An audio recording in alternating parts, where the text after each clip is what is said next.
Okay, so in this video we're going to be talking about quadratic equations, and what quadratic equations really are is they're basically just second degree polynomials. And what I mean by that is they're basically just functions where the highest power on x is just simply a 2. Um, it doesn't really matter if the x squared is by itself or alongside let's just say a 2x and then a constant. It really doesn't matter. How you know you're dealing with a quadratic is when you're handling just polynomials where the highest power of x is simply a 2. And if you're dealing with these, they'll obviously be very quick to spot because you'll be dealing with a bunch of polynomials later on in math, and if you see an x squared, you know automatically you're dealing with a quadratic equation. So let's just dive right into it and get to the formulas you really need to know. So there's really two main forms that these quadratics will have. There's what's called the vertex form, the vertex form. So vertex form, and this form is very convenient for graphing. This is a form that if you see it, automatically you'll automatically be able to get your vertex and graph your parabola. This form is really just excellent for graphing. So how it looks is f of x is equal to a times x minus h squared plus k. And note that we see like three different symbols in this. We see a, we see h, and we see k. And we see these and it makes this formula look a lot more complicated than it really is. But in reality it isn't. It's really just quite simple. So all a is it's just some scalar multiple of this function. It's really just a number that you're going to multiply this portion by, and that's going to determine if this graph is going to, stretch or be compressed, or if there's a negative out front, it'll be reflected, and so on and so forth. So that's all a is really. Then h and k, well, h and k are just our vertex. H and k are just the vertex. And when you graph this, these are really just going to translate to an x and a y value. So you don't have to worry about the notation really. Just know that h and k are your vertex, and that's really just going to be an x and a y value. So that's vertex form, pretty straightforward. It's a form that's very tailored for graphing. But oftentimes what you're going to see is when you're not dealing with graphing at all, when you're just dealing with quadratics, let's say in a calculus course or any other course, really, they're not going to be in this form because remember, and as I've said before a billion times, is that vertex form is really just meant for graphing. But, in textbooks and on exams and everything, and when you're not really meant to graph, you're going to be seeing what's called the standard form, and it's also called the general form. And how this looks is it's really just how a polynomial or a quadratic really looks. And it's simply just f of x equals ax squared plus bx plus c. And that's it. It's really, really quite simple. And this is the form you're going to see most often. Then lastly, there's one more formula I want to share with you guys before we get a few examples going. But the last formula we need to know is how to calculate the vertex. And we really use this formula, and I'll write Vertex Formula. We really use this formula if we're given the standard form because there really is no purpose for it if we're given the vertex form because obviously the vertex is hk. But if we're given the standard form, we really need to be able to represent this. So the formula for this, it's negative b over 2a and then f of negative b over 2a, where b is simply just your linear term. It's the number in front of your x. It's the coefficient on x. And a, in this case, it's just whatever is in front of your x squared. It's just the coefficient on your x squared.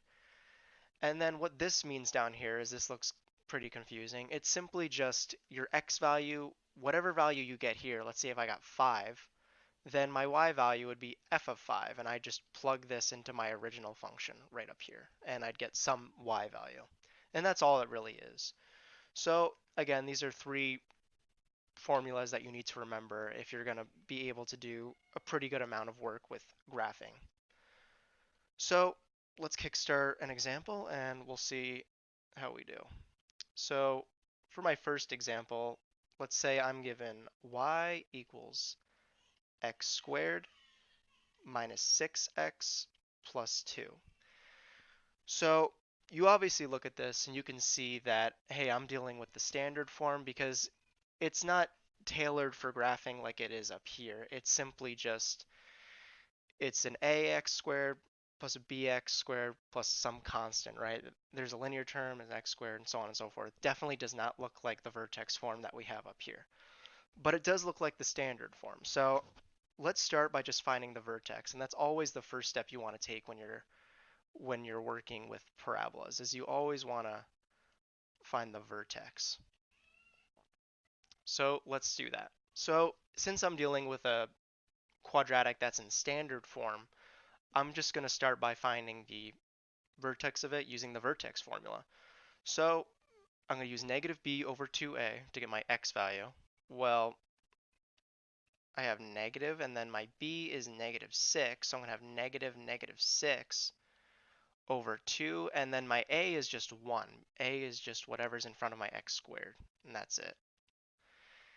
And then I'm not going to write my y value just yet because I don't want to have to rewrite this whole mess over here and plug it into f. It'll be a lot cleaner if I just clean this guy up over here and then plug it in. So negative negative 6, that just becomes a positive 6. And then 2 times 1 just becomes a 2. Well, 6 divided by 2, that just gives me 3. So I'm going to write 3 over here. And then I'm just going to write f of 3 as my y value.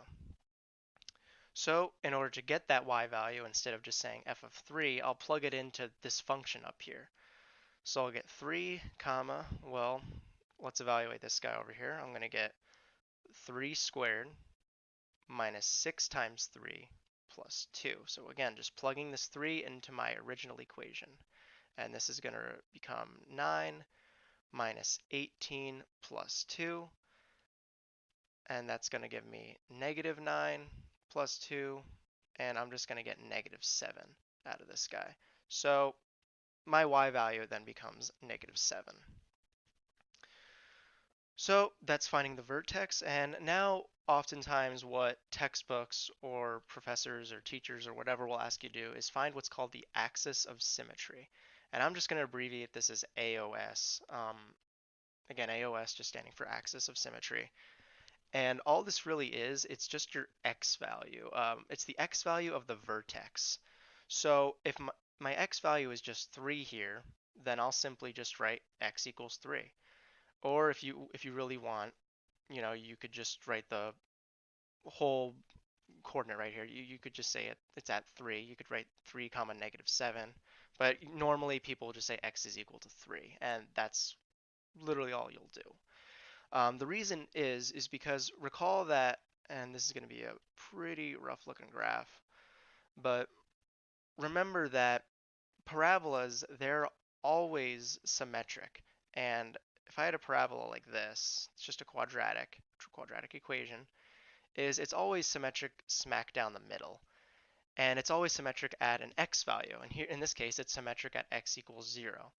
But when I'm dealing with quadratics in the real world, they're not always at x equals 0. They're getting pushed and pulled around, and they'll often be at another place. And where this hill or valley is, in other words, that's going to be your axis of symmetry. It's just the x value of the dead center of it. And that's really all it is. So I'm just going to say my AOS is x is equal to 3. So far so good. And now oftentimes you'll also be asked to find the domain and the range.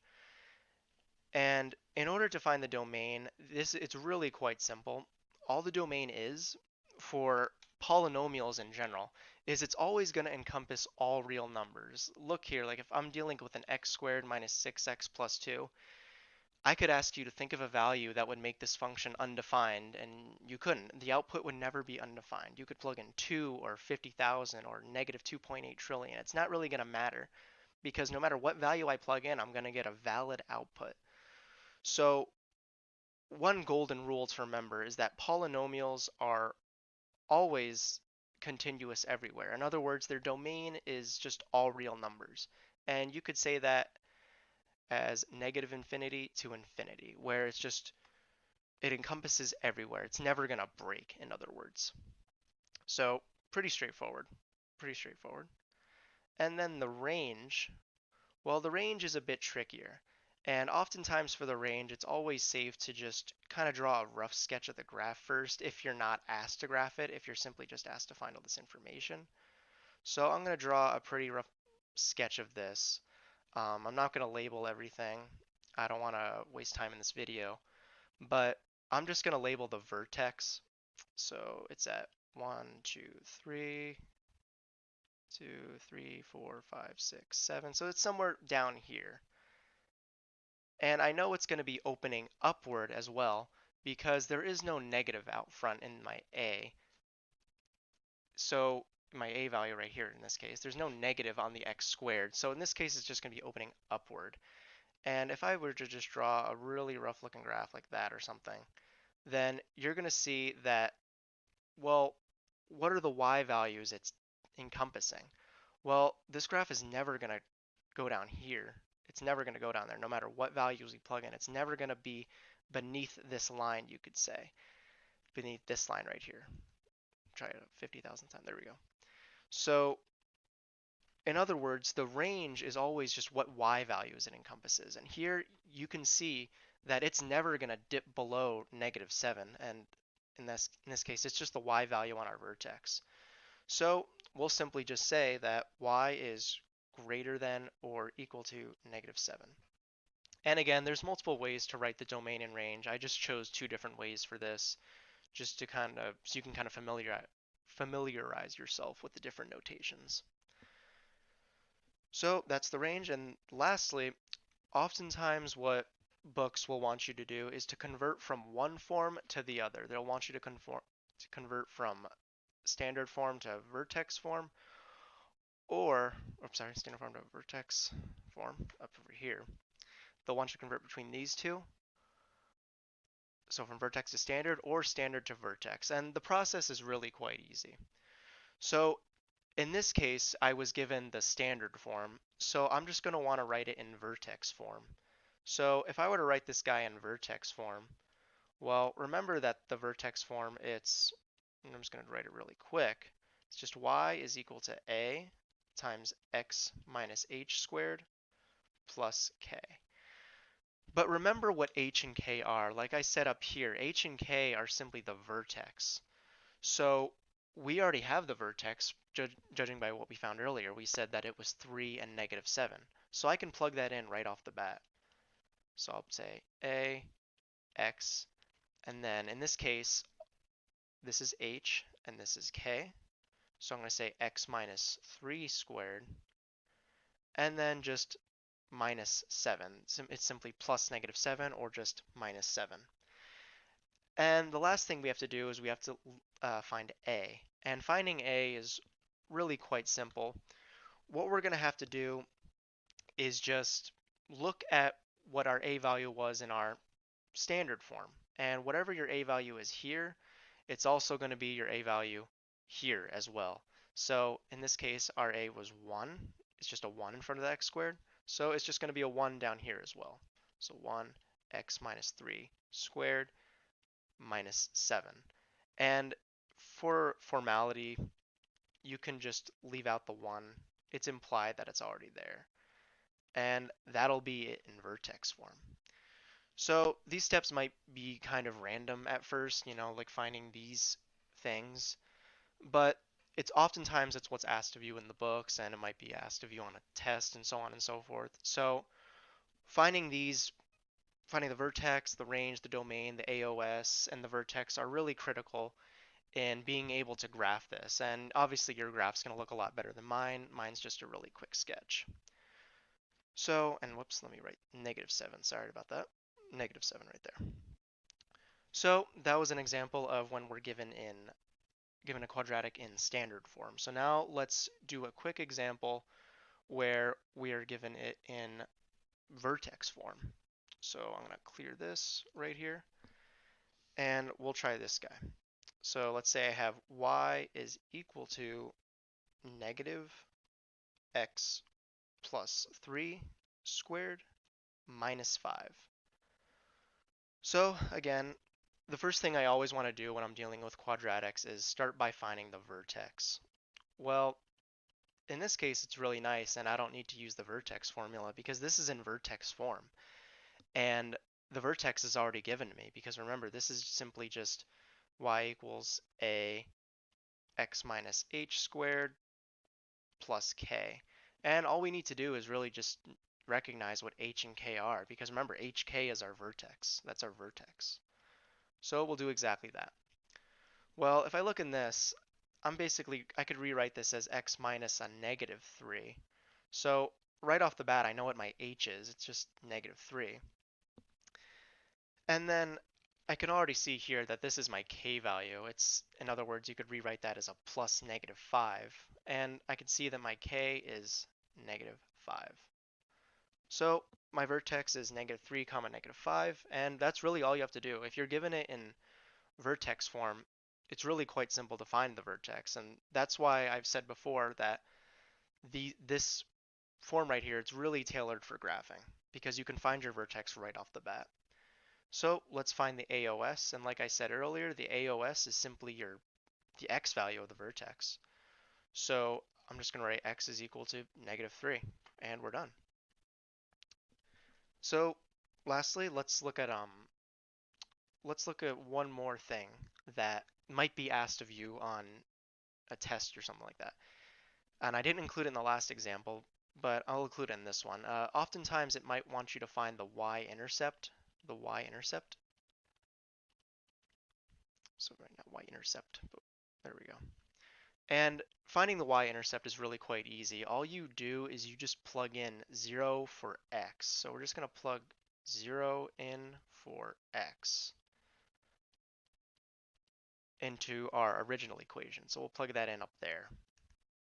So y is equal to negative 0 plus 3 squared minus 5. And that 0 plus 3 is basically just 3, and that gets squared. 3 squared is just 9. So I'm going to have negative 9 minus 5. And this is going to give me negative 14. So the y-intercept in this case would just be 0 comma negative 14. So pretty straightforward. Now I want to find the domain like we did for the last example. Well, remember that the domain is simply all real numbers. And the reason it's all real numbers again is because we're dealing with a polynomial.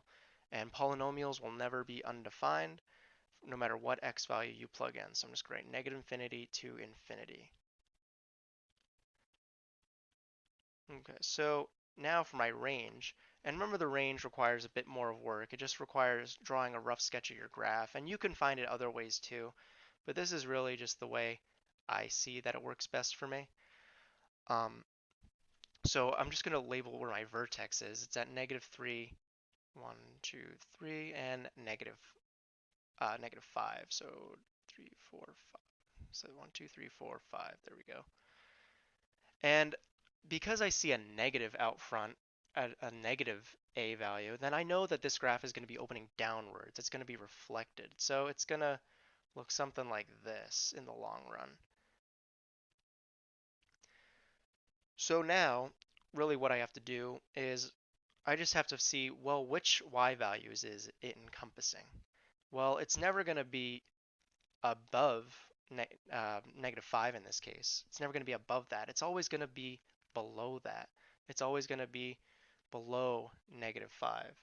In this case, it's always going to be just strictly less than negative 5. So I'll write y is going to be less than or equal to negative 5. And that's all we have to do for the range. So the last step is, like I said before, you'll often be asked to convert between one form or the other, standard to vertex or vertex to standard.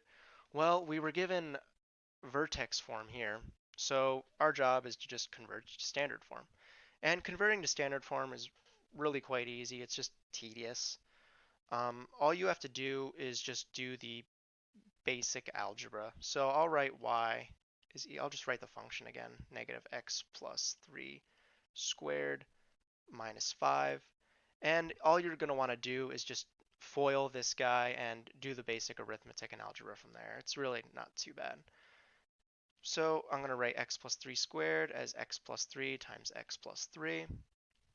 And again, I'm leaving that negative outside, so be very careful about that. Don't assume that this negative gets squared as well. So in the inside, if I FOIL that, I'm going to get x squared plus 6x plus 9 minus 5. And I'm going to distribute this negative sign, basically this negative 1, to every term in there. So this is going to be negative x squared minus 6x minus 9 minus 5. And then all I'll want to do is just combine like terms. Well, I have two constants. I have a negative 9 and a negative 5. So I can rewrite this as negative x squared minus 6x and minus 14. And that's the standard form of this equation right here. So those are the two examples I have for you guys. Dealing with quadratic equations in general is a very mechanical process. You know, once you get the hang of it, once you get the hang of identifying the vertex and basically just being able to find the domain, range, y-intercept, AOS, it's really just the same process. One last word of advice I have for you, and I don't want to make this video too long, is that when you're asked to graph these, for example, a really good technique I like to use for quadratics at least is just a simple t-table. And you've probably already learned about this before. But I like to put my vertex, and we'll just do this one really quick. I like to put my vertex, negative 3, negative 5 in the middle. And I just pick two values basically greater than that or less than that. So less than that or greater than that. So I'm going to say negative 4, negative 5. Sorry about that. You can barely see it. Negative 2 and negative 1. And really all you'll do then is you'll just plug these x values in. You'll plug those into this function that's all the way up here. Sorry about it being so far. You plug it all the way in up over here. And you're just going to get some y values. And from there, it's literally just a matter of plotting points. Again, it's not mandatory. You can do five points if you want. That's really the standard for when you're first learning this stuff. But when you go on to higher math, you really only need about 3 points. So just get the hang of this notation right here. It's really going to help you in your graphing a lot, especially if you don't know like how far the graph might be, like how much it might stretch like that, or how much it might be compressed, and so on and so forth. So the t-table is always a good method if you have the vertex. You just plug in values to the left and the right of it, and you'll just get 5 points, and you just plug all of those in, and you're done. So I hope this video helped. If you have any more questions or you want me to cover any more topics you need help on, just feel free to message me. And that's just about all I have for you guys. So I'll see you next time.